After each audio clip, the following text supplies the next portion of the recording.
Assalamualaikum warahmatullahi wabarakatuh. Jumpa lagi di channel saya, Techno Corner. Kali ini saya akan membagikan video cara menginstal Mac3, konfigurasi dan tes cut.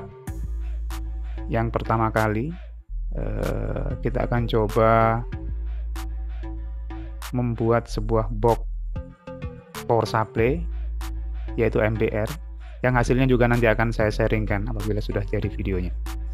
Nah, untuk lebih lengkapnya mari kita perhatikan dan kita simak video berikut ini. Dan yang masih belum subscribe silahkan subscribe dan tekan tombol lonceng agar mendapatkan notifikasi apabila saya upload video-video berikutnya. Baik, kita akan mulai dengan menginstal program Mac3-nya ya. Saya kira cara menginstalnya hampir sama dengan beberapa sharing dari teman-teman di YouTube. Kalau ada kekurangan mohon diinfokan dan diberikan masukan di kolom komentar.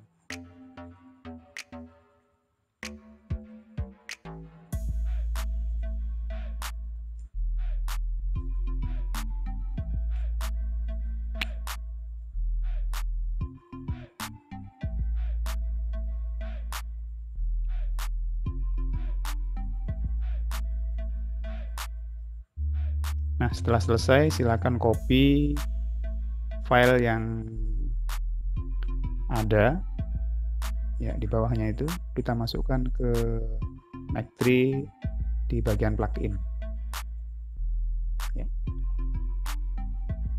Baik, selesai, dan kita akan coba mengkonfigurasi program Mac3 yang saya sesuaikan dengan CNC yang saya buat. Nah, kemungkinan ada perbedaan antara setting yang ada atau beberapa teman-teman yang sudah sharing di YouTube dengan punya saya, karena mungkin ada sedikit perbedaan di penyambungan kabelnya atau instalasinya. Nah, silakan kalian simak apa saja yang saya centang dan yang tidak saya centang. Untuk potnya itu sama persis dengan apa yang sudah saya sambungkan di hardware-nya. Jadi mungkin ada sedikit perbedaan dengan teman-teman, silahkan disesuaikan saja.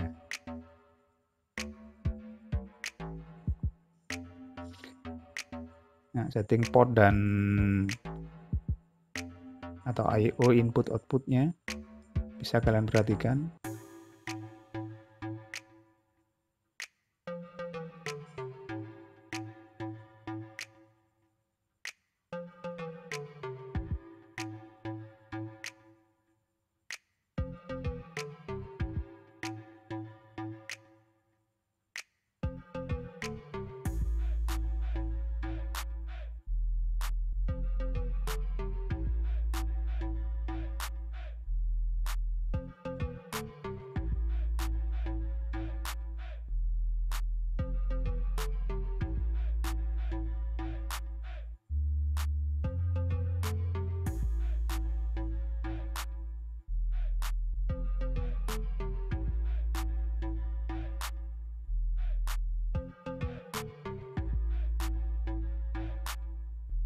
Yang berikutnya setting tuning pada motor.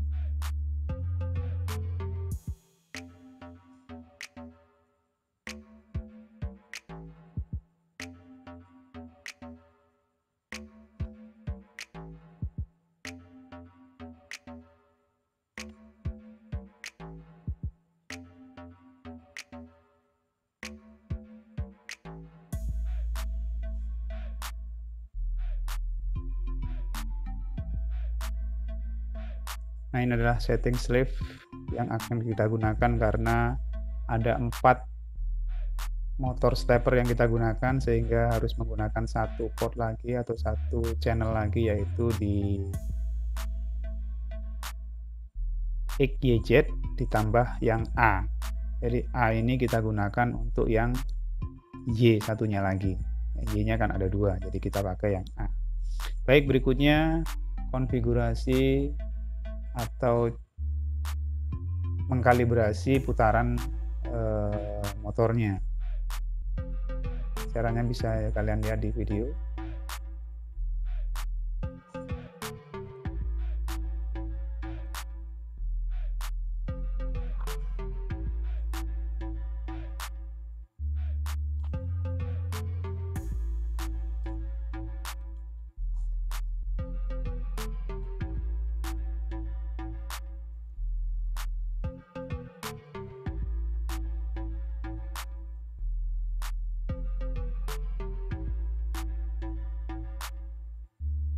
Ya, hasil akan kita tuliskan di situ. Ya, sesuaikan dengan hasil pengukuran pada saat setelah menginputkan nilai. Ini yang tombol atau bukan tombol ya, tapi yang Y-axis.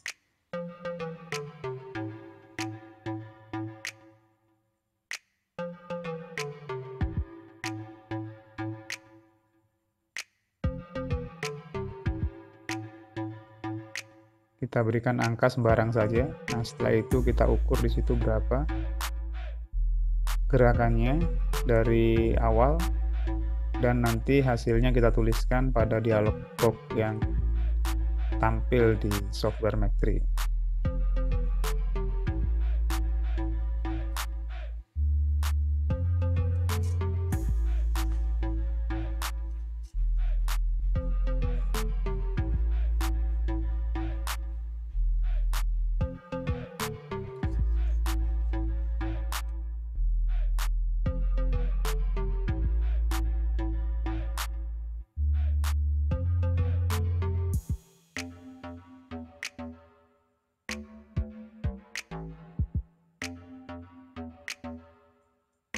Ini untuk Z aksisnya.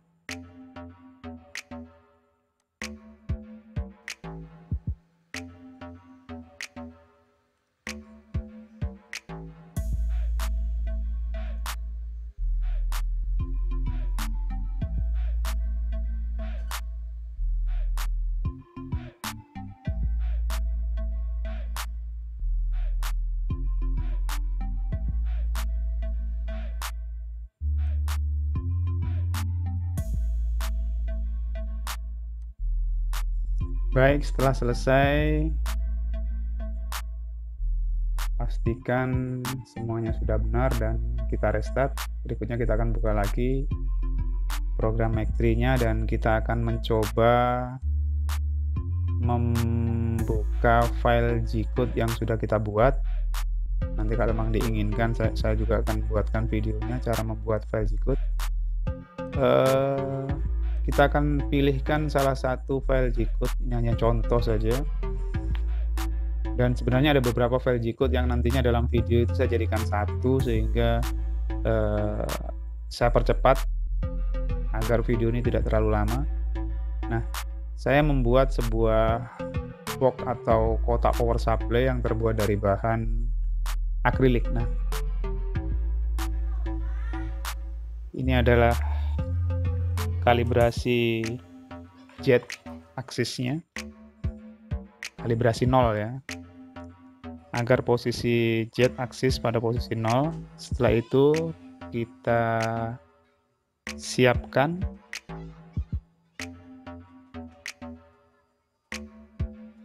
bahan dan dimulai. Ada beberapa kekurangan di sini pada saat saya membuat box ini, karena ini ya baru pertama, jadi unpit saya tidak pada posisi rata, yaitu di sebelah atas kanan kiri dan bawah kanan kiri, sehingga tampak pada video plat yang akan diolah atau yang akan dilubangi sedikit bergerak karena tidak menempel pada alas bagian bawah. Harusnya itu kita jepit sehingga posisinya akan pas. Ini sementara saya pakai tangan, ini mohon tidak ini tidak untuk ditiru ya. karena satu yang membahayakan tidak, tapi harusnya menggunakan penjepit agar plat lebih presisi.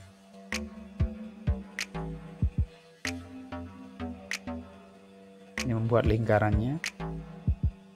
Ini saya gunakan nanti untuk lubang konektor yang nantinya akan dihubungkan ke rangkaian. Ini adalah lubang saklar. Oh ya, perlu diketahui untuk mata mil, end milnya saya gunakan ukuran 175 sekitaran itu, dengan floatnya yaitu 1. Ini saya baru mencoba, nanti mohon kalau ada masukan dalam penggunaan end mill yang baik. Ini plat akrilik yang saya gunakan dengan tebal 2 mili. Nah, berikutnya di sini saya akan melubangi akrilik untuk tempat dari kipas, karena nanti power supply saya akan beri kipas agar tidak panas, karena power supply-nya adalah power supply MBR, sehingga nantinya akan digunakan untuk mencari kerusakan atau short dari sebuah rangkaian. Jadi arusnya cukup besar sehingga kemungkinan akan panas, maka saya butuh tambahkan kipas walaupun kecil. Itu adalah satu bagian lubang. Yang berikutnya saya berikan lubang lagi, jadi ada 3 lubang nantinya untuk kipas.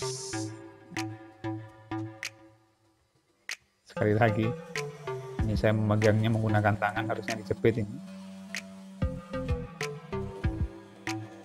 Untuk video berikutnya pasti sudah akan saya pastikan untuk dijepit.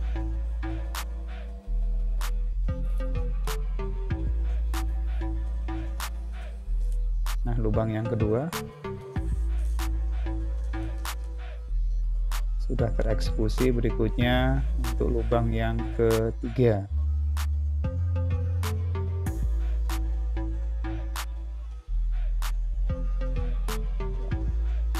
Saya lebihkan untuk melubanginya, karena nanti kalau saya buat pas, terkadang pada saat selesai itu akriliknya masih ada yang menempel karena tidak mencapai posisi bawah. Nah, untuk menghindari itu biar saya lebihkan saja agar nanti hasil dari akrilik yang saya potong akan lebih bagus dan lebih halus. Nah, sudah 3 lubang. Setelah ini end mill akan berada di posisi 0 untuk persiapan pemotongan. Untuk pemotongan end mill yang saya gunakan tetap yaitu ukuran 3,175. Saya bersihkan dulu. Nah, oke, saya akan kembalikan end mill pada posisi 0. Nah, kita akan mencoba memotong akrilik ini. Jangan lupa pada saat memotong akrilik kita berikan skrup untuk mengunci agar pada saat pemotongan nanti dia tidak lepas, terutama pada saat pemotongan posisi akhir.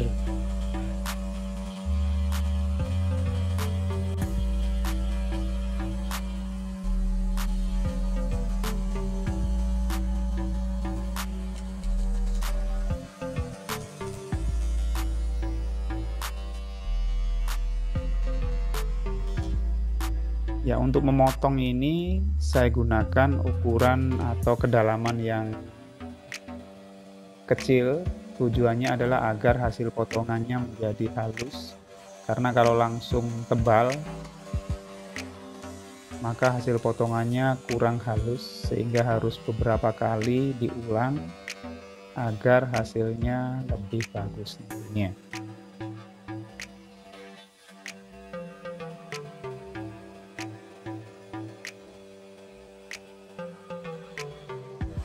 Ada 3 nanti yang akan saya potong model ini, tapi untuk video ini hanya saya tampilkan yang satu bagian saja. Ini adalah bagian samping untuk kipas dan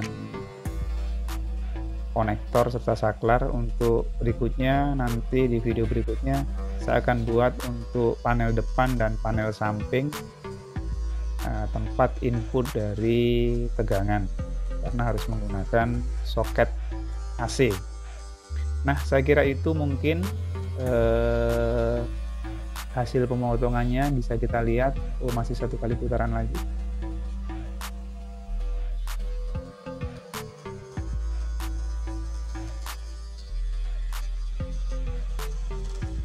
Nah, kalau ini sudah tidak dipegang oleh tangan karena ada skrup yang memegang akriliknya. Satu kali lagi.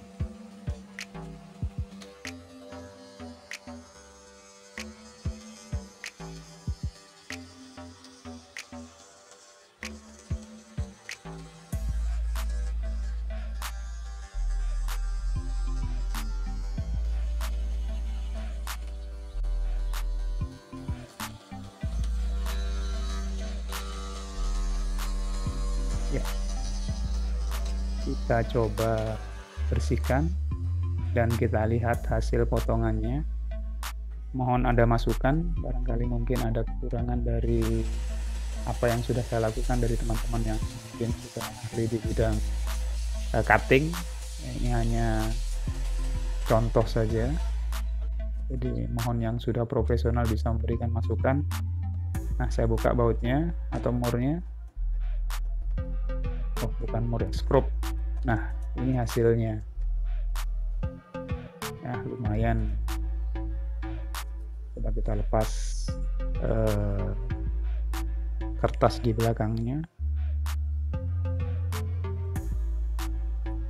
Ya, dengan CNC ini kita bisa berkreasi ya, ingin membuat apa saja.